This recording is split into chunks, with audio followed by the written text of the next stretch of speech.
मामला पैसे से जुड़ा हुआ है, आपकी सेविंग से जुड़ा हुआ है, आपकी बचत से जुड़ा हुआ है। लेकिन हो क्या रहा है यह भी आपको बताते हैं। डिजिटल ठगों से सावधान रहने की जरूरत है और खबर क्या आई है यह भी आपको बताते हैं। आप कहीं ठगी का शिकार तो नहीं हो रहे, क्योंकि अगर ऐसी ही मामले सामने आ रहे हैं तो इससे आपको जागरूक कराना जरूरी है। भोपाल से एक मामला सामने आया है। भोपाल में डिजिटल ठगी का मामला सामने आया है, जहां पर पेमेंट मशीन ठीक करने के नाम पर ठगी की घटना को अंजाम दिया गया। छोटे दुकानदारों को टारगेट किया गया, उनको निशाने पर लिया गया और उनके साथ ठगी की घटना को अंजाम दिया गया। 2 आरोपियों को फिलहाल पुलिस ने गिरफ्तार कर लिया है। सबसे बड़ी बात है कि जिस तरह से इस ठगी को अंजाम दिया जाता था वो हैरान कर देने वाला था। भोपाल में ऑनलाइन पेमेंट ऐप कंपनी का कर्मचारी बनकर लाखों की धोखाधड़ी करने वाले गिरोह के 2 आरोपियों को पुलिस ने गिरफ्तार किया है। आरोपियों ने फोन पे कंपनी की मशीन ठीक करने के नाम पर जो छोटे छोटे दुकानदार होते हैं उनको टारगेट किया, उनको टारगेट लेते हुए उनके साथ ठगी की घटना को अंजाम दिया, जिसके बाद अब पुलिस ने आरोपियों को गिरफ्तार कर लिया है।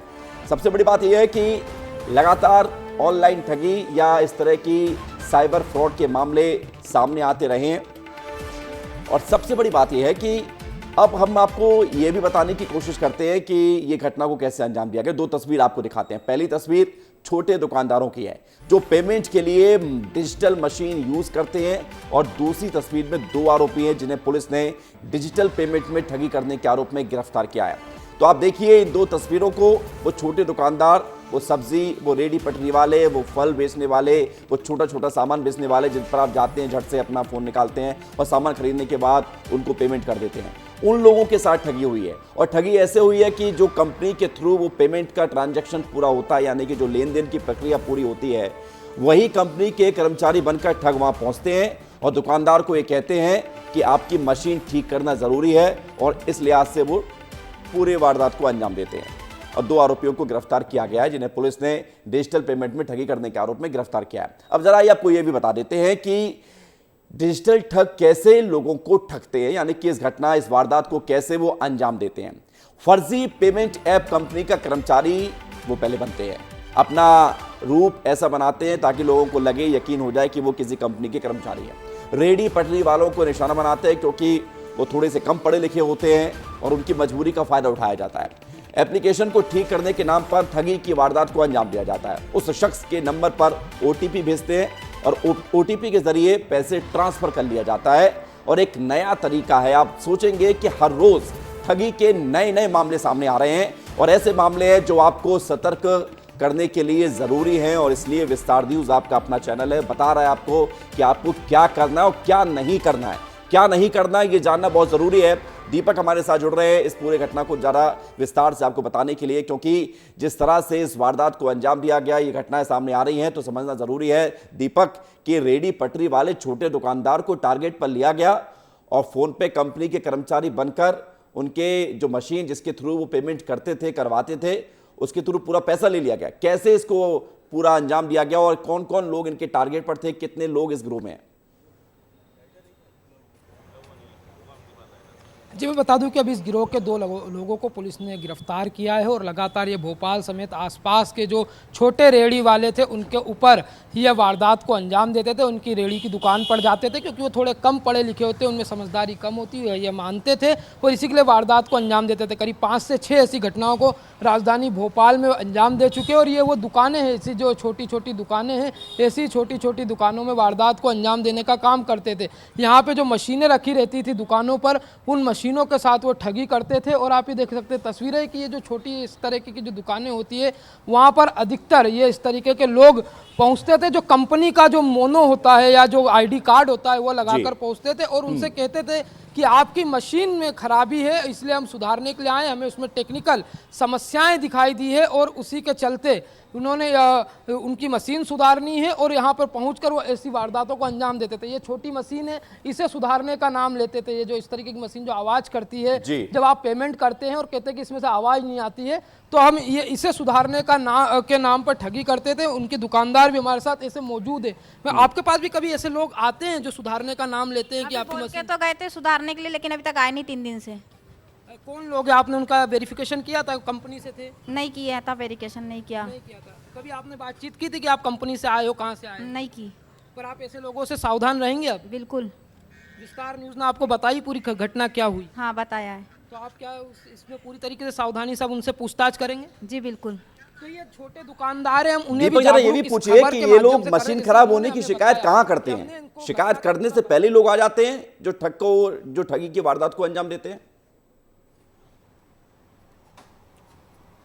जी, ये शिकायत करने से पहले ही आ जाते हैं और इनके पास जो आईडी कार्ड होता है, जो इनकी एक मोनो लगा होता है, उसमें पेटीएम या फ़ोन पे जो भी कंपनी हो, भारत पे, जी पे, तमाम इस तरीके के आईडी कार्ड उस कंपनी का अपने आप को बताते हैं, पहले रेकी कर लेते हैं कि उस दुकान पर कौन से कंपनी का बॉक्स रखा हुआ है, फिर वहाँ रेकी करने के बाद उसका कार्ड टांगते हैं, फिर जाके वारदात को अंजाम दे देते हैं। ऐसे ही एक युवक के साथ पूरी जानकारी ली, भोपाल में करीब 1.25 लाख रुपए ठग लिए। ये बहुत बड़ी बात है कि 1.25 लाख रुपए इन रेडी पटरी वाले छोटे मझोले दुकानदार जो अपनी रोजी रोटी के लिए दिन भर मेहनत करते हैं, उनके साथ इस वारदात को अंजाम दिया जाता है, उनके साथ ठगी की जा रही है और पुलिस ने अब 2 आरोपियों को गिरफ्तार किया। उम्मीद की जानी चाहिए कि इस तरह की ठगी रुके। बहुत शुक्रिया आपका दीपक, हमारे साथ जुड़ने के लिए और तमाम जानकारी के लिए। महत्वपूर्ण बात यह है, इस खबर को और विस्तार न्यूज को देख रहे सभी दर्शकों को विस्तार से हम ये बताने की कोशिश कर रहे हैं कि आपको क्या करना है, कैसे सतर्क रहना है। चाहे आप दुकानदार हो या नहीं हो, या आप कोई भी काम करते हो, लेकिन ऑनलाइन ट्रांजैक्शन आप करते होंगे, इसलिए आपको ये देखना जरूरी है। हमारे साथ इस वक्त चातक वाजपेयी जुड़ गए हैं। आप साइबर एक्सपर्ट हैं।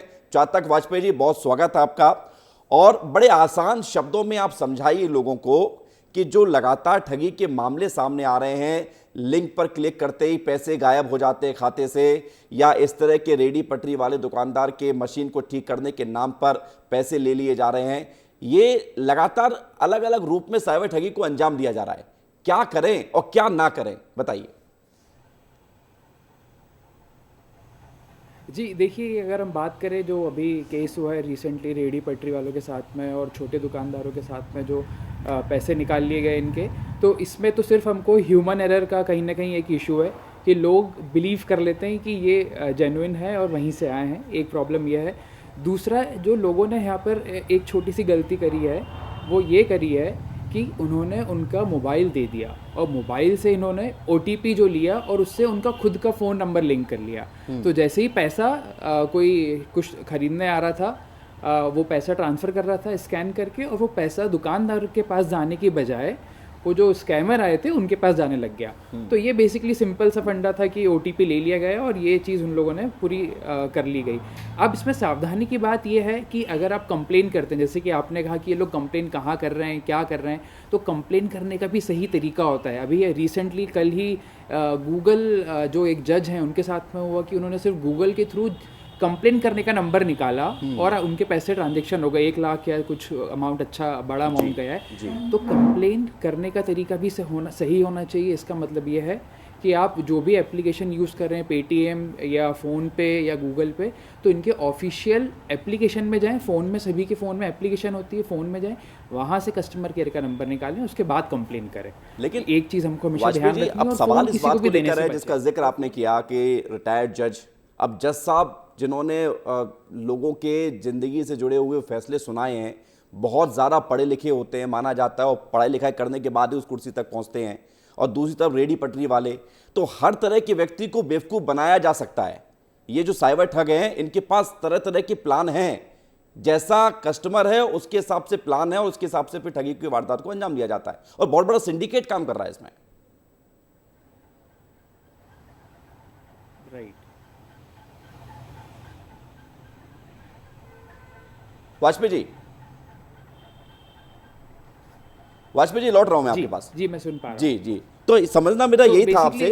जी हाँ जी, बोलिए, आप बोलिए।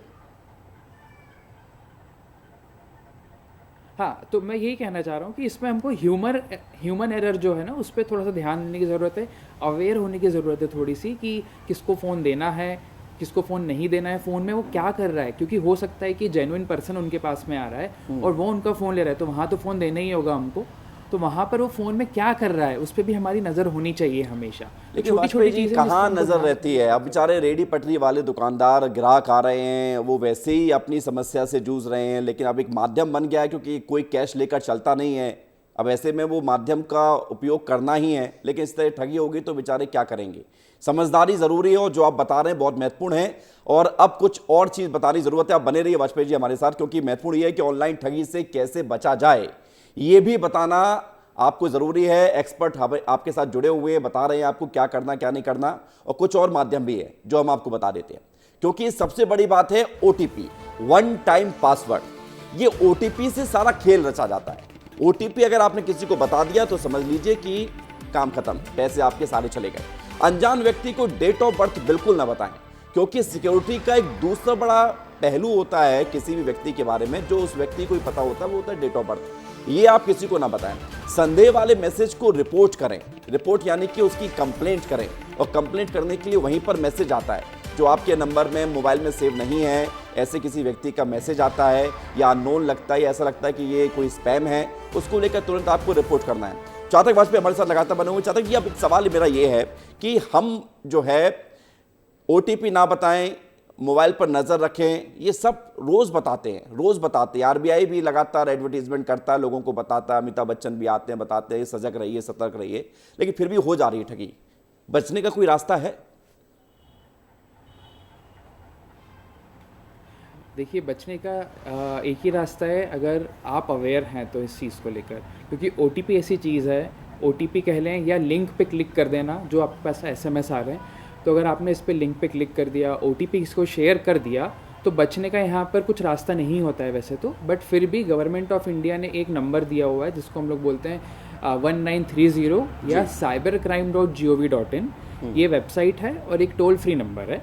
ये दो ही रास्ते बचते हैं लास्ट में, जिसके थ्रू आपका जो पैसा गया है आप वहाँ पे रिक्वेस्ट डाल सकते हैं और आपका पैसा आने की संभावनाएं होती हैं। और इसके साथ ही साथ इसमें 1 घंटे का गोल्डन रूल भी है, 1 घंटे का एक गोल्डन टाइम पीरियड भी है कि विद इन 1 आवर अगर आप इसको कर देते हैं कंप्लेंट, तो पैसा आने के चांसेस सबसे ज़्यादा हैं। और अगर आप उससे थोड़ा लेट होते हैं तो पैसा आने के चांसेस आप समझते जाइए कम होते चले जाएंगे यहाँ पर।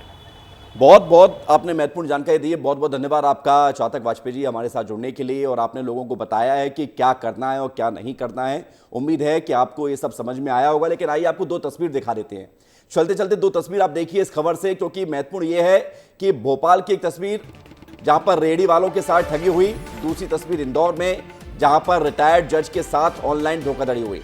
ऑर्डर कैंसिल करने पर नंबर निकाला गूगल से नंबर जो मिला उसके जरिए लिंक शेयर किया गया और लिंक के माध्यम से फिर 1 लाख रुपए की ठगी कर ली गई ठगों के द्वारा। तो 2 तस्वीर आप देखिए और समझिए कि चाहे आप बहुत पढ़े लिखे हों या कम पढ़े लिखे हों या बिल्कुल पढ़े लिखे नहीं हों, सतर्कता ही बचा सकती है। ओवर कॉन्फिडेंस में ना रहें कि आपको सब कुछ आता है, सतर्क रहना बहुत जरूरी है। तो ये 2 तस्वीर के बताने के माध्यम और मकसद ये था कि आपको सब कुछ समझ में आए और ऑनलाइन ठगों से आप बचें।